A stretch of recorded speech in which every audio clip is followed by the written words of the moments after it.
Eu, um tempo atrás, ouvi uma mensagem de um grande homem de Deus que o Senhor já o levou, chamado David Wilkerson. Quem lembra dele? Pastor David Wilkerson, um grande homem de Deus, faleceu tem uns 2 anos, da Times Square Church, lá em Nova York, faleceu num acidente de carro. E eu ouvi uma mensagem dele há um tempo atrás que mexeu muito comigo, e eu quero dividir com os irmãos essa mesma palavra, que é sobre a presença de Deus. Quero falar um pouco sobre a presença de Deus. Deus é um Deus zeloso. Deus é um Deus que quando criou o homem para ter relacionamento com Ele.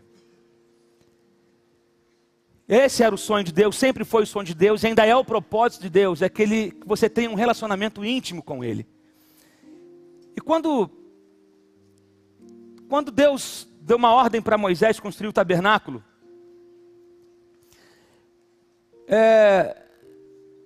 o tabernáculo era nada mais, nada menos, era a figura de Cristo na terra, e dentro do Santo dos Santos, eu não vou pregar sobre o tabernáculo hoje, mas só para você entender um pouco, dentro do Santo dos Santos tinha a Arca do Concerto, e a Arca representava a presença de Deus. O tabernáculo era construído de 3 partes, átrio, santo e santíssimo. E o objetivo era se chegar ao Santíssimo, que era o lugar mais importante do tabernáculo, que é onde estava a Arca de Deus. E a Arca representava a presença de Deus. E só o sumo sacerdote, uma vez por ano, ele podia chegar até esse lugar. Havia uma expectativa até aquele dia, de chegar até o Santo dos Santos, para estar com a presença de Deus, e para levar os pecados do povo, e assim fazer toda a cerimônia de arrependimento, e assim esperar a resposta do Senhor, que Deus recebesse aquele sacrifício para a remissão dos pecados. Mas interessante é que quando Deus deu a ordem para Moisés construir o tabernáculo, Ele mandou construir o tabernáculo por causa da presença dEle.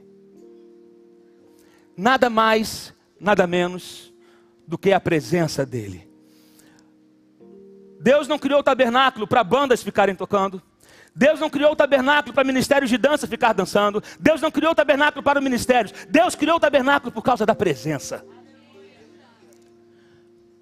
Eu vou repetir, Deus criou por causa da presença. A presença dEle é mais importante do que tudo. A presença dEle é mais importante do cargo que você tem na igreja. A presença dEle é mais importante do que os ministérios que você exerce. A presença dEle é mais importante do que a música. A presença dEle é mais importante do que qualquer placa denominacional. A presença dEle é o que importa. Eu quero que você abra a sua Bíblia. Eu vou começar pregando em Salmo 51, verso 11. Salmo 51, verso 11.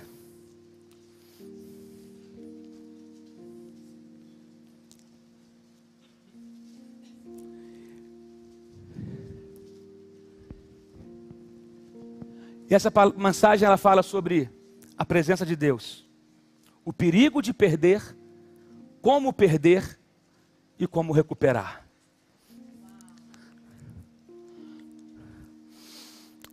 E olha o que diz o Salmo de número 51, verso de número 11. Quem achou, diz amém. Olha o que Davi foi um homem segundo o coração de Deus, sim ou não? Mas ele foi um homem sem defeitos? Não, pelo contrário, Davi foi um vacilão. Davi foi um cara que Deus tirou de trás das malhadas, lá do meio do pasto, ainda na adolescência, separou ele para algo grande, para ser o rei de Israel. Mas um dia Davi, descansando, não foi para uma batalha, ele devia ter ido, você já viu várias mensagens sobre isso, ele viu uma moça muito bonita, e ele vai, pega aquela mulher para ele, e ele destrói uma família por causa de um momento, por causa de um desejo. Ele é levado por um momento, um desejo, por um momento que a carne estava gritando, e ele cede aquele desejo, e ele acha que ele vai consertar, dando jeitinhos, arrumando improvisos para poder abafar o caso, e quanto mais ele mexia, mais besteira acontecia, mas não dava certo, não deu nada certo o que ele pensou em fazer. Não, chama o marido dela da batalha, ela está grávida, eu chamo ele para voltar da guerra, ele vai para casa, deita com ela, tá um tempão, se é a mulher dele, tal, vai lá, fica com ela, aí, né, dá para aquela desculpa, o filho é dele, tal, não deu nada disso, porque o cara que estava lutando para ele era homem de verdade. Porque o cara que estava lutando para ele falou, não é justo eu ir para casa, deitar com a minha mulher, enquanto os meus irmãos estão lá no campo de batalha. E eu não vou embriagar ele, dar um vinho para esse cara aí, mas dá aquele vinho ruim, para ele ficar doidão, e quem sabe bêbado, ele aceita, e nem bêbado o cara cedeu, ficou torto na escada lá do palácio, falou, não, volto para casa. O Davi falou, e rapaz, esse cara não tá, o plano está dando todo errado. E ele manda o cara para o fronte de batalha, e o cara é morto, e aí um profeta chega para ele e conta uma história. Natan chega para ele e fala, olha, tinha um homem que ele só tinha uma ovelhinha, um cordeiro. Era tudo que ele tinha. E veio um outro homem que tinha muitos cordeiros. E pega desse homem o único cordeirinho que ele tinha. Aí Davi fica indignado. Quem é esse cara? Quem é esse cara que fez isso? Me conta que eu vou acabar com ele agora, eu vou mandar matar. Aí o Natan, esse cara, Davi, é você. Esse cara, Davi, é você.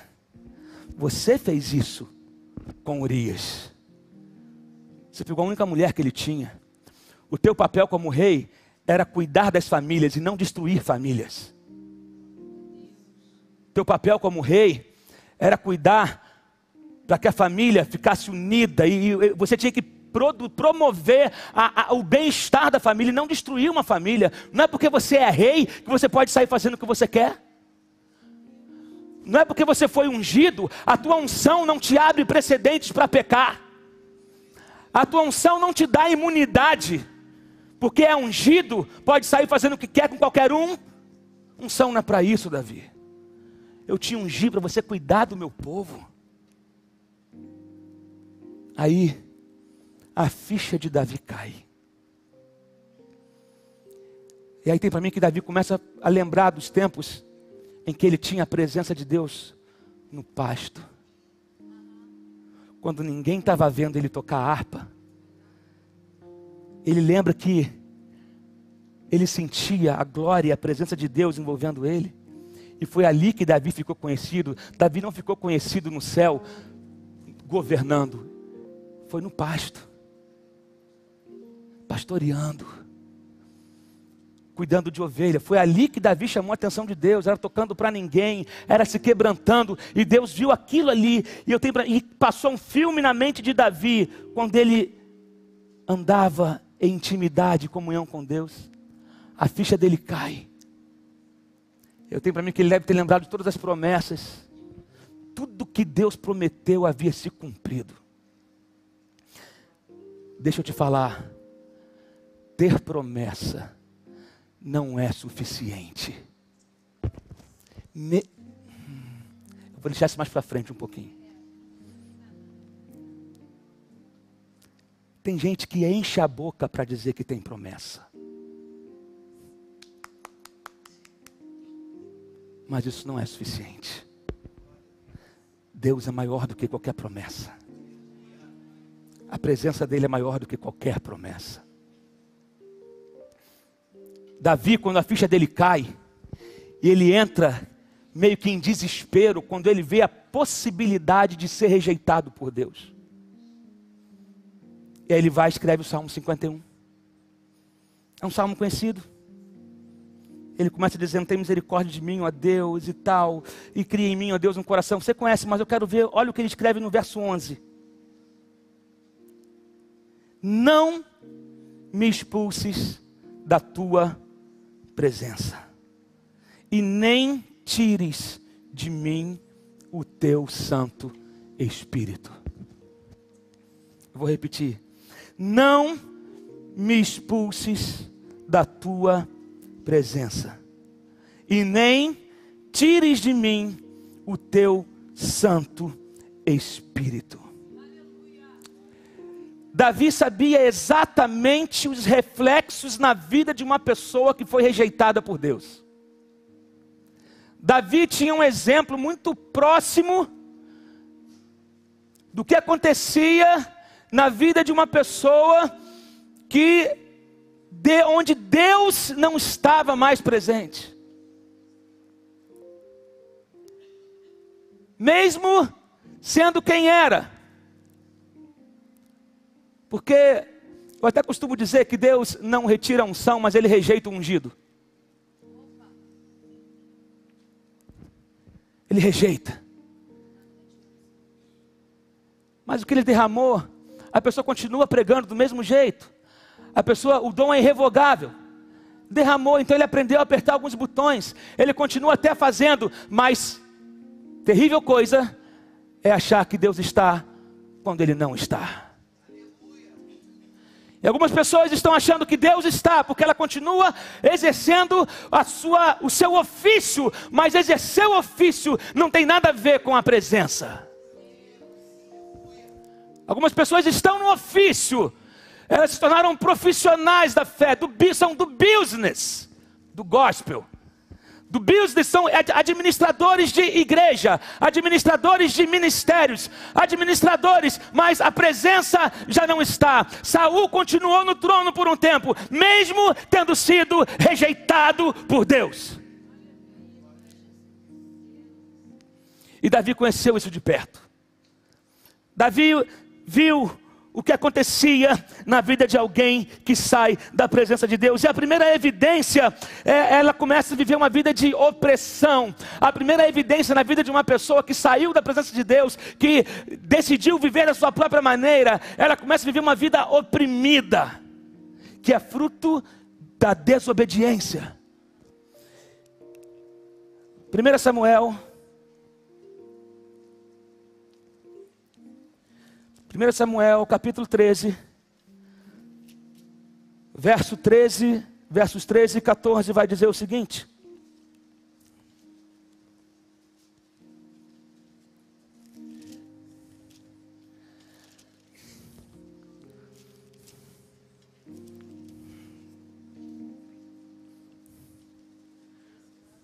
Primeira Samuel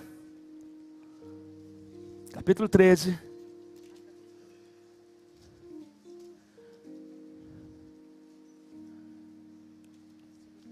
versículos 13 e 14 diz o seguinte: disse Samuel falando com Saul: você agiu como tolo, desobedecendo ao mandamento que o Senhor, o seu Deus, lhe deu.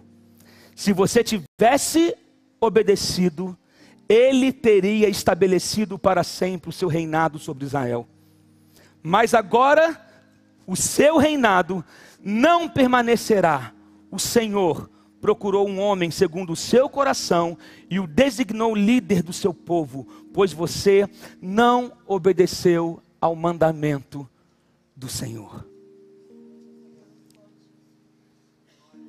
Queridos, Saul, certa vez Samuel estava demorando a chegar, ele estava no meio de uma batalha. No capítulo 13, no começo, você vai ver falando sobre isso. E os soldados estavam desesperados, porque o inimigo estava prevalecendo e eles não sabiam muito o que fazer. E Samuel disse que voltaria 7 dias depois. E chegou 7 dias e Samuel não chegava. E Saul foi ficando agoniado e sendo pressionado pelos soldados. Ele foi fazer algo que não era da alçada dele. Ele foi fazer algo que não fazia parte do seu chamado. E ele foi querer oferecer um sacrifício ao Senhor, para consultar o Senhor. Quando ele está oferecendo aquilo, Samuel chega e fala: o que deu em você, Saul? Você está maluco? Deus não te chamou para isso. E Saul começa a dar desculpa: não, mas é porque o povo estava pressionando, mas é porque eu não sabia o que fazer. Você também demorou a chegar, você falou que ia chegar, estava quase terminando o dia, e você não chega e tal. Sempre com as suas desculpas. Sempre dando uma desculpa do porquê estava errando. Tem muita gente que vive para dar desculpas. Tem muita gente que ela vive arrumando culpados para as suas quedas. Eu caí porque não sei o quê. Eu caí porque fulano me empurrou. Eu fiz isso porque nunca ele consegue chegar e dizer, a culpa é minha. E aí tem muita gente que vive assim, na defensiva. Enquanto você ficar tentando arrumar culpado, nada vai mudar na sua vida. Mas quando você reconhecer que a culpa é sua, as coisas vão começar a acontecer. Para de querer achar que a culpa é do seu pai, porque é do seu bisavô, é da sua avó, porque na sua família todo mundo quer arrumar uma desculpa. Não, para de arrumar culpados e chega, eu reconheço que a falha foi minha.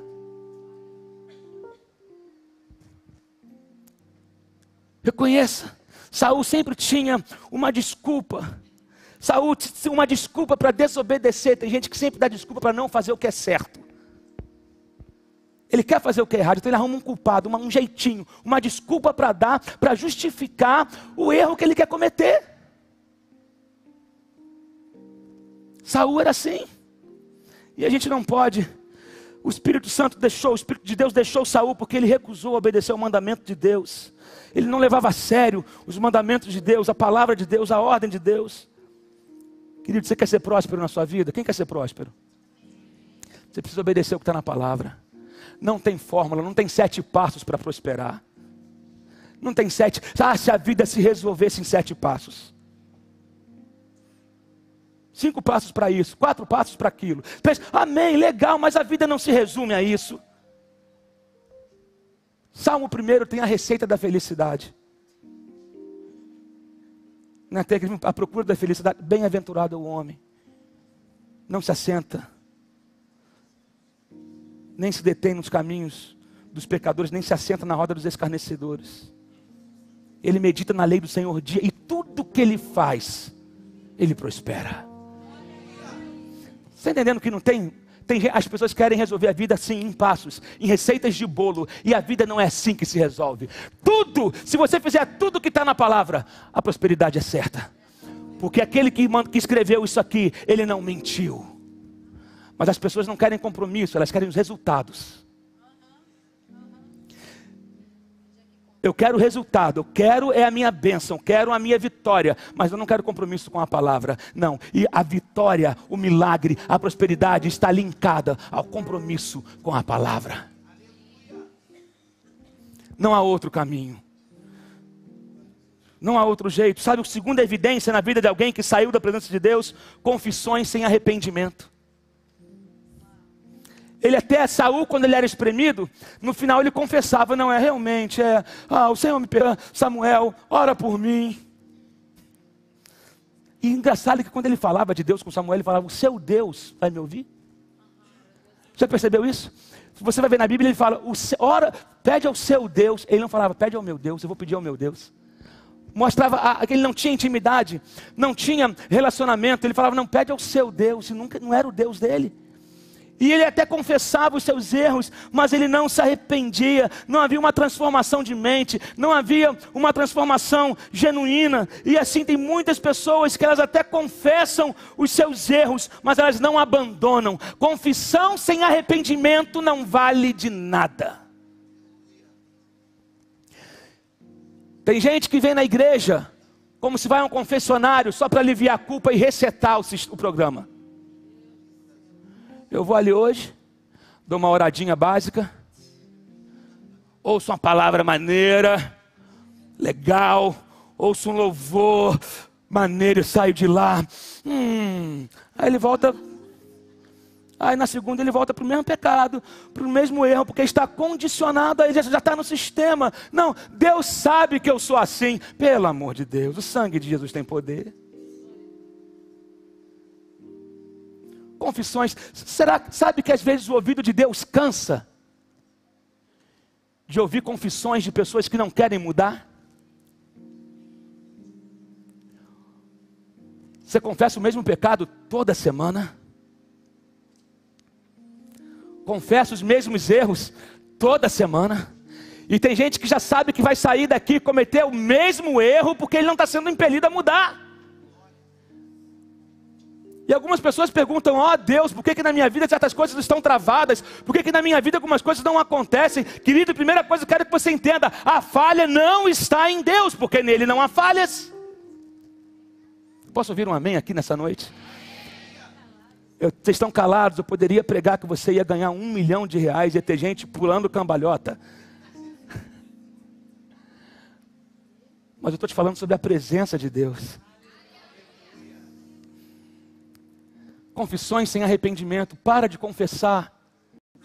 Senhor, perdoa a multidão dos nossos pecados. Em nome de Jesus, amém. O cara peca, vareja e confessa no atacado. Ele faz um por um, mas na hora de confessar, Senhor, pega a multidão dos nossos pecados e apaga. Bota naquele lado direito do desktop e aperta a lixeira e enter. Mas na hora de pecar é um por um. E tem gente que ele programa o pecado, ele marca o dia do pecado. Ele já tem aquilo tudo premeditado. Eu sei o que fazer no verão que vem. Né? Tem aquele, eu sei que vocês fizeram no verão passado. E ele também sabe o que ele fez no verão passado e sabe o que vai fazer numa Páscoa agora, já está tudo armado. Já tem um esquema armado. Aí depois chega na igreja, ô Senhor, tem misericórdia de mim, miserável homem que sou. Ah, Deus! Aí sai do culto e vai para o mesmo, e aí, qual é o esquema? Eu sei que aqui não tem assim, estou falando histórias. Só acontece lá do outro lado do Japão, lá, aqui não. Mas eu estou pregando. Saul sempre confessava, mas ele não se arrependia. E ele sempre dava as suas desculpas. Ele deu essa desculpa ali para Samuel. Ele na caverna, quando a vida dele foi poupada por Davi, ele procurando matar Davi. Davi teve a oportunidade de matar ele, poupou a sua vida. Quando ele sai da caverna, Davi grita, Saul, olha, estou aqui com pedaço da sua orla, eu poderia ter feito alguma coisa contra você. Aí ele, oh, Davi, você não sei o quê, você é o cara, obrigado, eu vou me arrepender, eu vou mudar, eu prometo. E nada aconteceu. Porque ele era tomado só pela emoção. Deus não quer que você se emocione, Deus quer que você se transforme. Chega de emoção. Chega de lágrimas sem mudança. Chega do choro. Se é para chorar e ficar do mesmo jeito, para de chorar. Levante a cabeça e fala, a culpa é minha. Minha vida está assim porque eu preciso mudar algumas coisas. E eu não quero mais ficar arrumando culpado para ninguém. Eu vou assumir os meus erros. Eu vou endireitar. Veja bem, não estou te dando uma palavra para te colocar para baixo não. Deus tem as saídas. É que nós precisamos escolher fazer a coisa certa. Não fazer o que é bom. Fazer o que é certo. Porque o bom é agradar a carne. Bom é alimentar o desejo. Bom é fazer aquilo que dá na telha. Mas Deus não é um Deus de coisas boas, Deus é um Deus de coisas certas. E você tem sempre a oportunidade de fazer a escolha certa, de fazer a coisa certa, de tomar a atitude certa. E terceira evidência na vida de alguém que saiu da presença de Deus é uma vida de confusão. Saul começa a viver uma vida louca, uma vida correndo de um lado para o outro, até a ponto de consultar uma bruxa. A pastora Fernanda falou algo aqui no culto de mulheres, que é como que tem pessoas que quando ela começa a passar aperto, ele pensa em desistir até da fé. Não, agora eu não vou ser mais crente não, Deus está falando comigo, vou procurar em outro lugar agora. Gente, nunca conheceu a Deus, porque quem conhece a Deus sabe que o abandonar Ele não é possibilidade. Independente da luta que eu passe, Ele é o meu Senhor, Ele não tem que me provar nada. Ele já provou o amor dele por mim, entregando a sua vida na cruz do Calvário. Deus não tem que me dar satisfações, Ele não tem que me provar nada.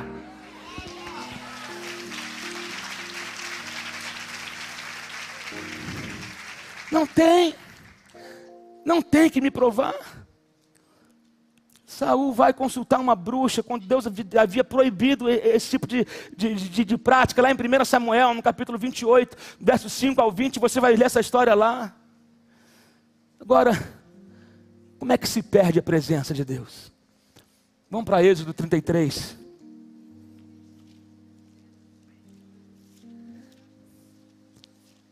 Êxodo 33.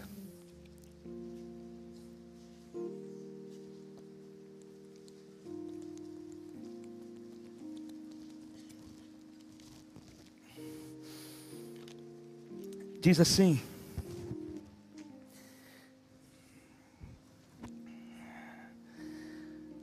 Deus ordenou o Senhor a Moisés.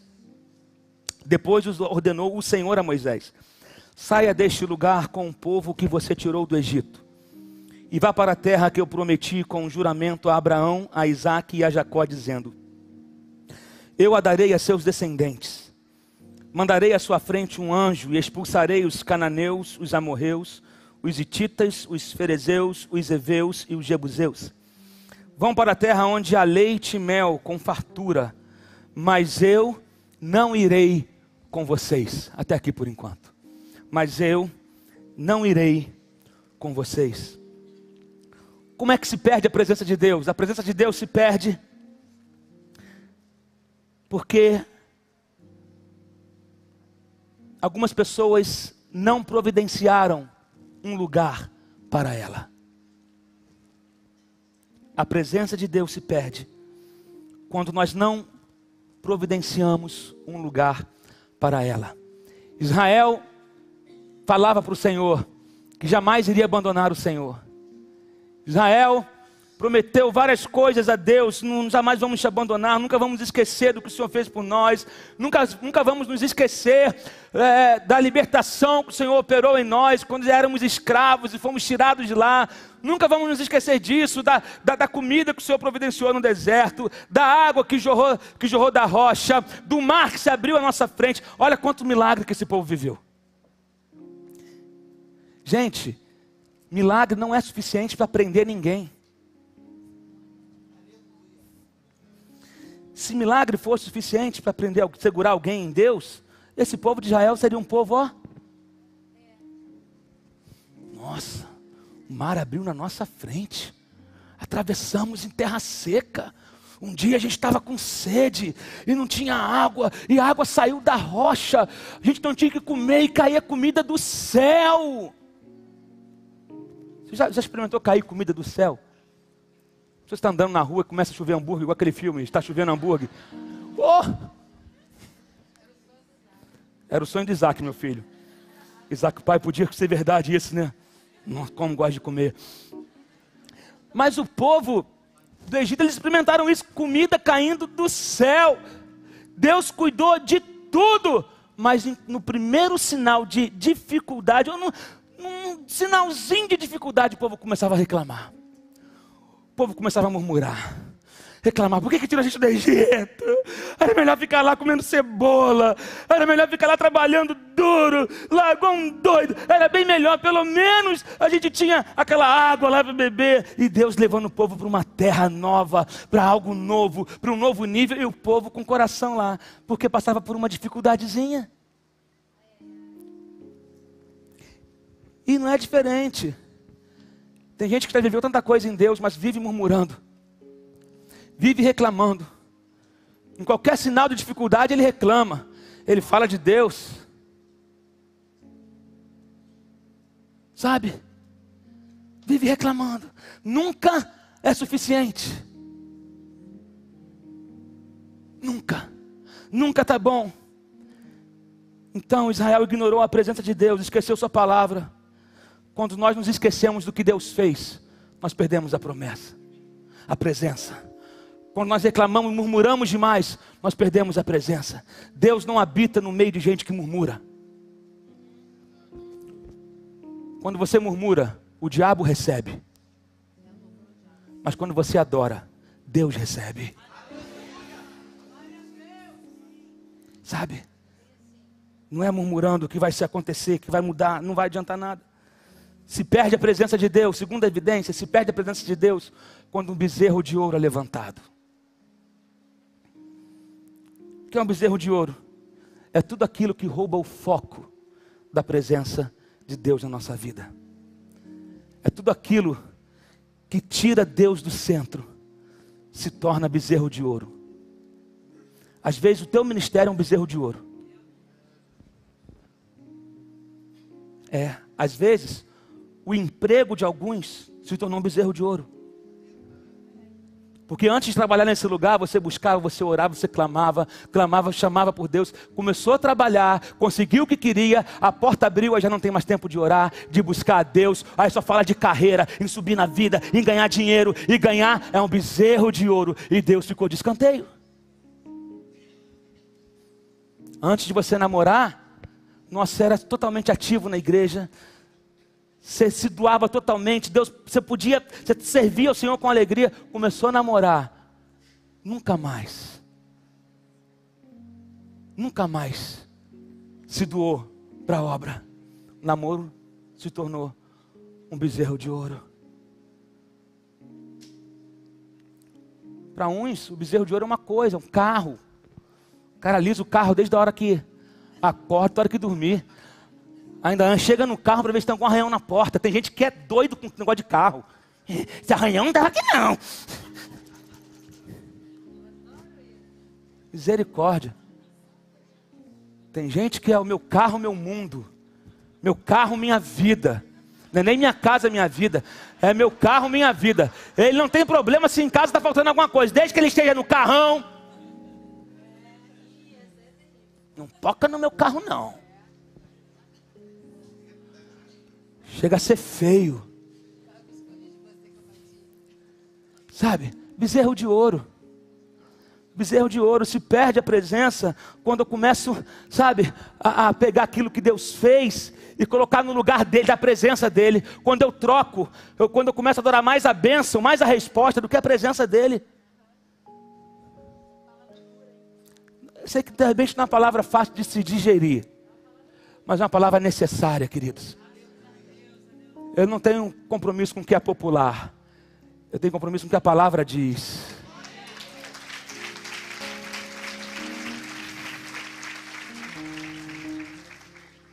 Agora, como é que se recupera a presença? Não, calma. Sempre tem uma saída, não é? Mas como se recupera a presença? A primeira pergunta que eu quero fazer a você é: você realmente quer a presença de Deus? Não responde na pilha não. Pensa, você realmente quer a presença de Deus? Terceira vez eu vou perguntar: você realmente quer a presença de Deus? Porque algumas coisas são incompatíveis com a presença dele. Deixa eu te falar algo aqui.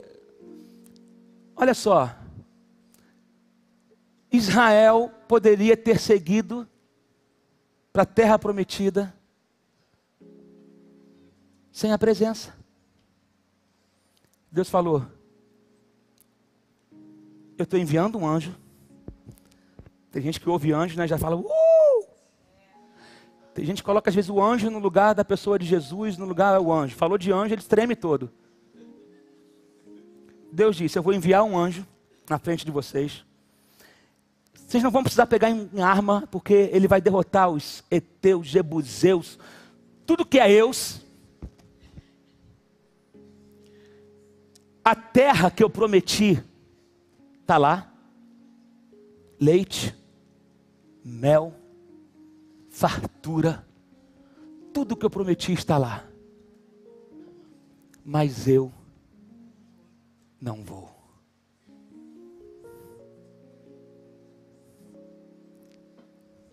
Mas eu não vou. Porque vocês são um povo duro. Vocês são um povo arrogante. Um povo obstinado. Eu vejo aqui o coração partido de Deus. Vocês quebraram meu coração. Vocês me usaram. Vocês ganharam tudo que vocês queriam. Só que é o seguinte: eu sou homem e eu cumpro o que eu prometo. O milagre está lá e é seu. Pode ir e pegar, mas eu não vou. A sua cura está lá.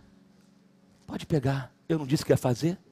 E eu estou fazendo, porque minha palavra não volta atrás. Eu não disse que ia te dar? Está lá. Eu não disse que ia restaurar, eu não disse que ia trazer de volta? Está aqui.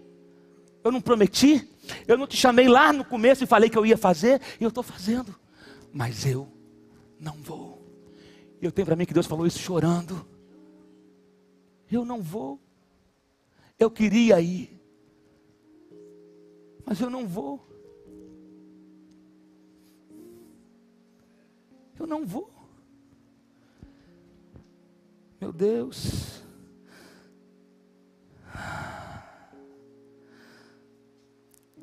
Saul, depois de rejeitado, ele venceu o exército inimigo. Ele ficou bem na fita. Porque Deus falou que ele ia fazer aquilo. Mas Deus não estava. Tem gente confundindo ser bem-sucedido. Sabe? Que porque ele recebeu a promessa, que ele está assim com Deus. Na verdade, Deus está cumprindo a promessa. Mas e depois? Tem gente que está se embriagando com o seu próprio sucesso. Porque Deus falou que ia fazer. Mas e depois? Eu não disse que ia te levantar? Te levantei. Pode continuar animando o auditório. Pode continuar fazendo isso tudo. Vai. Eu disse que ia fazer. Agora, o que você está fazendo com isso é problema seu. Mas eu disse que ia fazer. Só que é o seguinte. Eu não vou.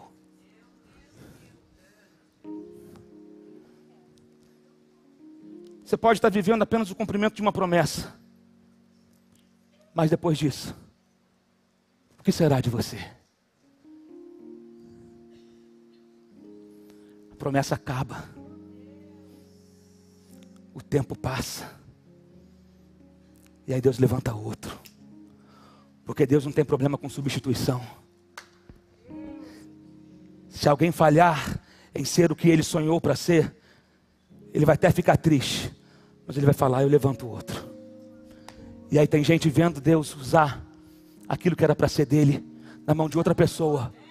Aí ele fala, lá era o meu lugar. Aí Deus fala, era, mas você não soube usar. Ele sabe. Eu sou mais competente do que ele. Até é, mas ele é quebrantado.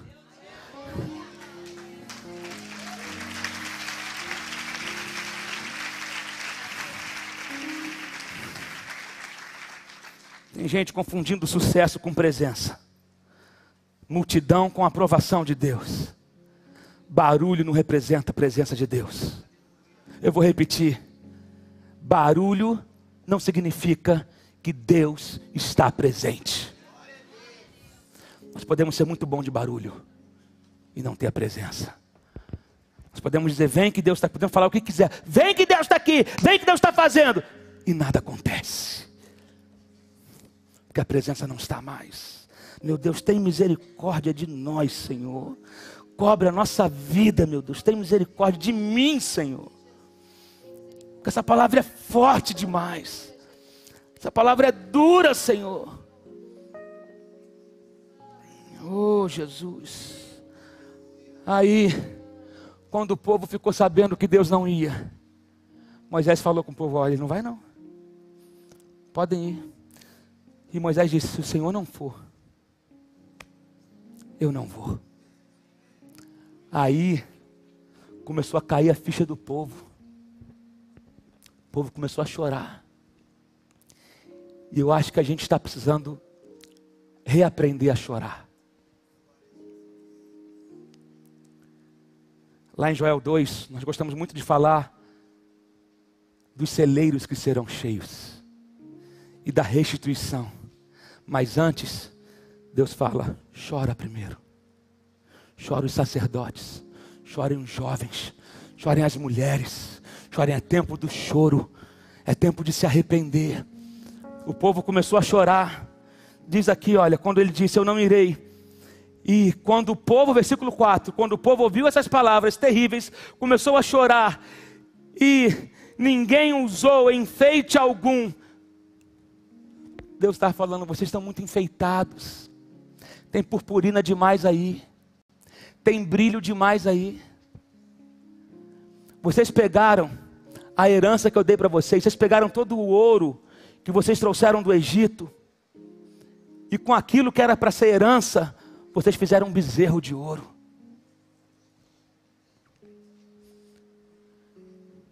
Vocês estão muito enfeitados. Tudo aquilo que é enfeite, vocês fizeram um bezerro de ouro. Deus falou: eu quero vocês sem enfeite nenhum. Eu quero vocês puros. Eu quero vocês como eu sei como vocês são.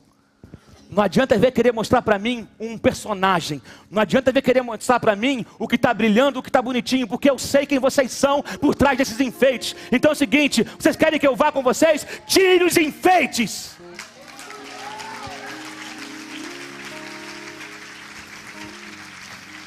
Deus ordenou.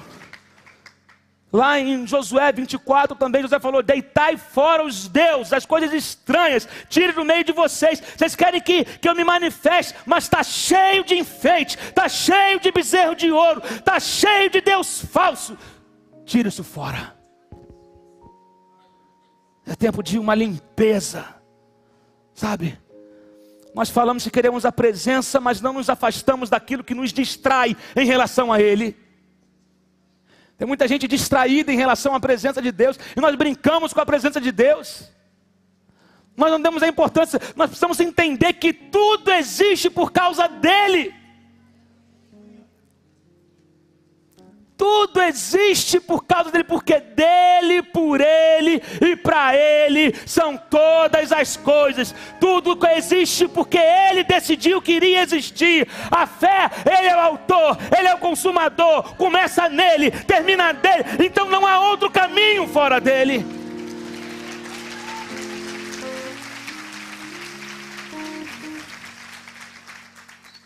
Porque cheia de enfeite. Meu Deus.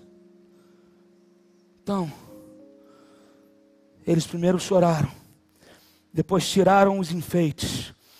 Terceiro ponto: Moisés levantou uma tenda fora do arraial. Ainda não era o tabernáculo, mas era uma tenda chamada tenda do encontro. Que Moisés saía do meio do arraial, isso é, saía do meio da confusão. Saía do meio do falatório e ele ia para aquela tenda. E ali ele ficava quieto, esperando Deus falar com ele. E quando o povo via que Moisés ia para a tenda, o povo saía para fora das suas tendas, das suas casas, e ficavam aguardando, porque eles sabiam: cada vez que Moisés vai para a tenda, Deus fala com ele alguma coisa para nós. Cada vez, e na orla do vestido de Moisés tinha uns sininhos. Quando o povo ouvia Moisés, aqueles sininhos falavam: opa, Moisés está andando, opa, Moisés está indo para a tenda, vamos esperar porque Deus vai falar com a gente. Moisés foi para a tenda, havia uma expectativa. Querido, Deus está à procura. Em Jeremias capítulo 10 vai dizer que Deus está à procura de pessoas que levantem tendas para Ele. Será que nós temos levantadores de tenda aqui hoje?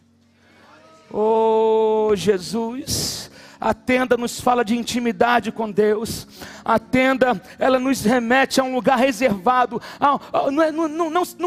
Não significa ser um lugar físico, mas algo precisa ser sagrado para você. É um tempo que você dedica, e aquele tempo é inegociável. Esse é o meu tempo de eu entrar na minha tenda, porque aqui eu vou falar com Ele, vou ouvir o que Ele tem para me falar. O problema é que a gente quer sacralizar tudo. E quando a gente sacraliza tudo, nada é sagrado. Você precisa ter um tempo, todo dia, para entrar na tenda.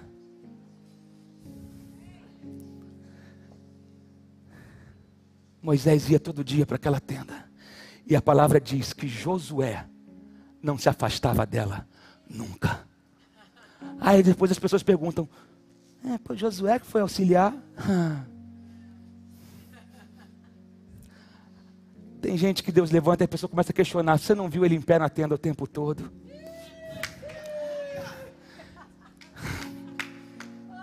Aqueles que decidem ficar na tenda, Deus derrama coisas especiais. unção especial. Aí, meu Deus do céu, meu Jesus amado, não basta querer, tem que ficar na tenda. Tem que ficar na tenda. Eu já estou terminando, gente, já estou indo para o final. Depois que o povo chorou, depois que o povo tirou os enfeites, depois que Moisés foi para a tenda, Deus disse: agora eu vou. Deus disse: agora eu vou com vocês. Deus não quer deixar você ir sozinho. Deus não te tirou de onde te tirou para você entrar naquele lugar sozinho. A vontade de Deus está com você o tempo todo. Mas algumas pessoas feriram o coração de Deus, porque estão valorizando mais. Gente, o sentimento de ser usado é algo horrível. A pessoa se aproxima de você com interesse, arranca de você o que ela quer, depois ela te chuta, depois nunca mais te procura, depois nunca mais te liga. Você liga, ela não atende mais o telefone, mas quando queria algo de você, ela não desgrudava de você. Imagine o coração de Deus sentindo a mesma coisa.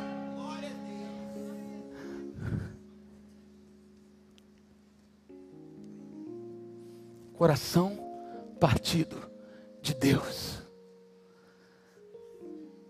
Mas Moisés queria mais. Senhor, ok.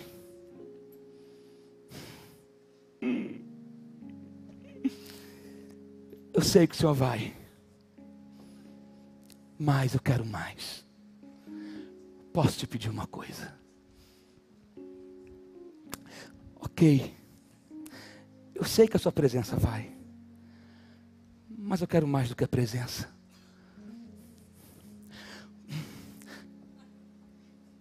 Eu quero a tua glória.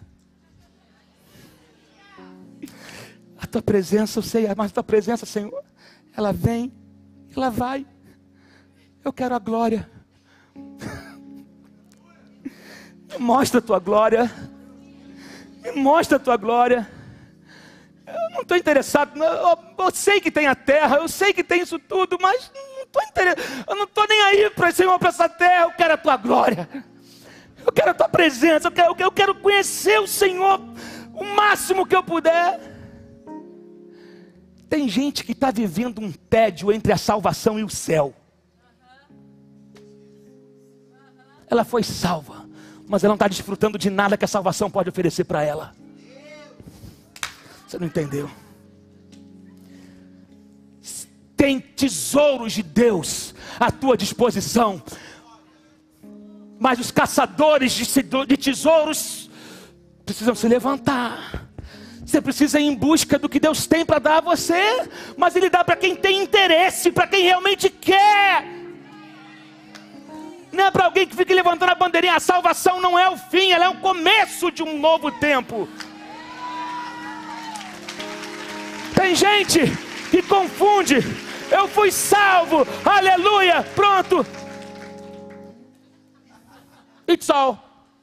Game over. Não, você foi salvo e agora começa um novo tempo. Você tem direito a dons, você tem direito a revelações, você tem direito a poderes, você tem direito a autoridade, você tem direito a descobrir segredos escondidos no coração de Deus. É igual o cara que comprou um bilhete para um cruzeiro, comprou um pacote de cruzeiro daqui para Barcelona, e foi a viagem toda comendo biscoito. Levou uma mala lotada de biscoito. No último dia, na hora de se desembarcar do navio, você conhece a história? O capitão pergunta para ele: fulano, senhor fulano, o senhor nunca apareceu para almoçar nem para jantar? Sua mesa estava ali reservada. É porque eu só tinha dinheiro para passagem, mas estava tudo incluso. Sabe? Tem gente que está assim, salvo, indo para o céu, comendo biscoitinho.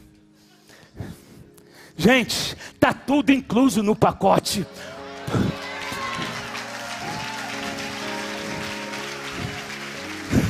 Está Está tudo incluso. Me mostra a tua glória. Querido, a presença manifesta a glória. A presença impressiona, mas a glória revela. Eita, a glória revela. A glória é quando você entra naquilo que uma pessoa é. A glória é quando você entra naquilo que uma pessoa é. A presença é por um momento. Eu sei que a tua presença vai, mas me mostra a tua glória. Eu quero ir mais profundo. Meu Deus, a presença é Ele comigo, mas a glória sou eu nele. Moisés, tem um lugar para você na fenda da rocha, junto a mim. Ah, você não entendeu. Moisés, tem um lugar preparado para você. Entra na minha glória. Entra, Moisés. A minha presença eu já te dei, mas agora eu quero que você entre na minha glória. Meu Deus, a presença é Ele com a gente, a glória é a gente nele. Quando eu entro nele, na intimidade dele, quando a glória vem, ela me completa. Quando a glória vem, ela revela quem ele é. Quando a glória vem, eu vivo coisas que eu jamais podia imaginar. A glória revela quem ele é. A glória revela Jesus. A glória revela a vontade dele. Oh, diante da glória, as minhas coisas mesquinhas caem por terra. Diante da glória, nós somos constrangidos. A glória revela quem Deus é. Moisés, existe um lugar na fenda da rocha. Para você, eu vou passar. Você vai me ver pelas costas. Porque homem nenhum pode ver o meu rosto e continuar vivo. Mas eu tenho um lugar para você, na fenda da rocha. Se esconde em mim, Moisés. A glória é o lugar mais seguro da face da terra. Olha, tem algo tremendo que eu preciso falar com você. As pessoas falam que Deus não divide a glória dele com ninguém. Deus não divide a glória para aquilo que não é como ele. Isso é, Deus não divide a glória com pau, com gesso, com pedra. Mas Jesus disse em capítulo de João 17: eu dei-lhes a glória que tu me deste. Deus não divide a glória dele para quem não é como ele. Mas Deus te fez a imagem e semelhança dele. Acho que você não entendeu. Esse teu glória a Deus. Jesus disse: Pai, sabe aquela oração de Jesus no João capítulo 17, que é uma oração maravilhosa? Pai, que eles sejam um, como eu sou um contigo. Pai, eu dei-lhes a glória que tu me deste.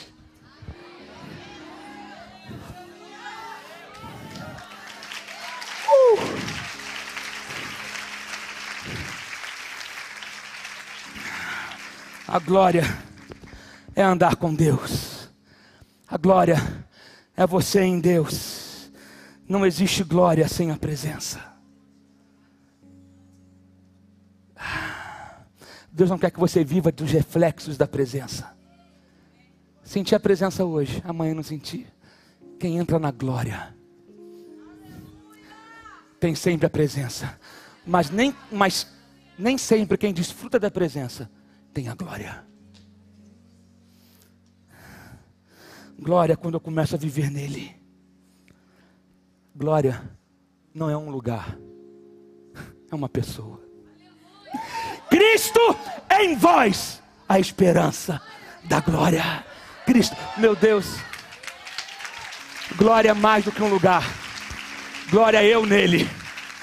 Enoque andou com Deus e já não era mais, porque Deus tomou para si. Enoque entrou na presença, na glória de Deus, e Deus o levou. Oh Jesus. Pastora Fernanda, ministra para nós, na fenda da rocha. Você sabe